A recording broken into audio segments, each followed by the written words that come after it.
We'll definitely get better at some point. We're getting there. But yes, there's a lot to talk about on the show this morning. So many things to dive into. Like you know, we're going to go to FCT at some point, and we're going to talk about Tsujimoto and the EFCC. And then there's a fresh Ebola outbreak. We'll get to talk about it later on the show. A guest will be joining us, and then we bring you trending, everything that's trending on social media. So like I always say, please grab your cup of coffee and let's have a fantastic show. So we'll start with the story where the Nigerian Union of Petroleum and Natural Gas Workers has insisted it will embark on an industrial action starting today over alleged anti-labor activities by Dangote refinery.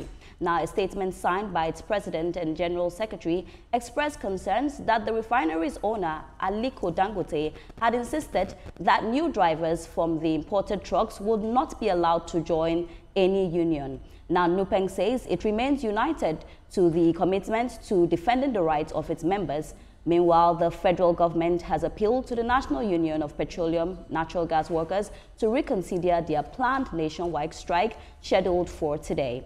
Now, the Minister of Labour and Employment, Mohammed Dingyadi, also pleaded with the Nigerian Labour Congress to withdraw the red alert it issued to its affiliate unions to be on standby for a nationwide strike in solidarity with the petroleum workers. Now, the minister says, the petroleum sector constitutes the core of the country's economy, and a strike will not only lead to heavy revenue loss, but also could untold hardship and difficulties for Nigerians. So this is what we're talking about. And, when I was seeing this story, I was afraid, and I'll tell you why. Because when they go on strike, it doesn't just affect, only them and all of that. It affects common Nigerians. If we don't have fuel, we will not be able to come to work. How do people go to work? Transportation will get more expensive and all of that. But this is them saying that they want to go on strike, and they brought out their needs. They say, this is what we want. And so I just want to, what do you make of this? Because this is not the first time we see people go on strike. We see doctors go on strike. We see teachers go on strike. And at some point, you are tired of these whole strikes. So the question is, when does this come to an end, actually? This particular strike is peculiar in the sense that it is not against the federal government. It's against another player in the petroleum industry that says, look, I'm going to import 4,000 CNG trucks, and the people that will drive those trucks for distribution cannot be member of any union. And the union members are seeing it as Dangote trying to start a monopoly in the oil industry. And when you think about a monopoly in the oil industry in a country like Nigeria, where oil is the center of the economy, you see how dangerous it is. And that's what they're fighting against. That's why they say no way. We all know about NUPENG and the Tanker Drivers Association, and suddenly from nowhere there's a direct trucking company drivers association, DTDCA, put together by Dangote. So you won't say that those drivers are not members of a union. They are members of the DTDCA. So it is just a fight against monopoly. Against monopoly. But Ibrahim, let me come to you here. Oftentimes we've spoken about Dangote and monopoly on this table, and we've all agreed at some point that monopoly is not the best, because at the end of the day, if you're the only person giving demand, anything you say we will listen, because we don't have anywhere to go again. But this is what he is saying, the drivers and the union and all of that. But what do you make of this? Do you think that Aliko Dangote sometimes just wants to be the only one? Is it for the betterment of Nigeria, or is just for his personal gains? I think it would be out of place to blame Dangote for investing, thinking ahead and then saying, yes, there is business here and I want to invest my money. Not because I want to service the Nigerian people, but because at the end of the day, I want profits, even though it's going to help you. So it's going to be a win-win sort of approach. So at the end of the day, if he now if he now becomes the strongest, and then people now termed it monopoly, I do not feel that's the right thing to say, because he is looking for what is best for business. He has actually bought some trucks, I think about 1,000 of them, CNG trucks, just to move away from the dominance of the petrol industry, and then getting this tanker drivers. I think he has recruited about 10,000 of them who will be driving these trucks. But NUPENG is saying no, it's one way or the other of monopolizing, the market, and then pushing the truck drivers, out of business. And then that is not good for, the labor law and all of that. But one thing there is that I decide how I want to run my business. Is it working for us at the end of the day? If you remember, even before the advent of this truck, there's always been back and forth between Dangote and some other oil marketers who will say, we want to insist. I mean, we are insisting on importation of petrol. I do not think importing petrol into the country, where we have a refinery that, dishes out 650,000 barrels of crude oil, refined petroleum oil per day. So, and we are not just servicing the Nigerian populace, they are also taking it to other countries, neighboring countries, even to the extent that another one vessel is on its way to United States, Texas. Yes. United States is one of the biggest oil producers, but Dangote has started shipping oil to them. And that's what I'm saying here.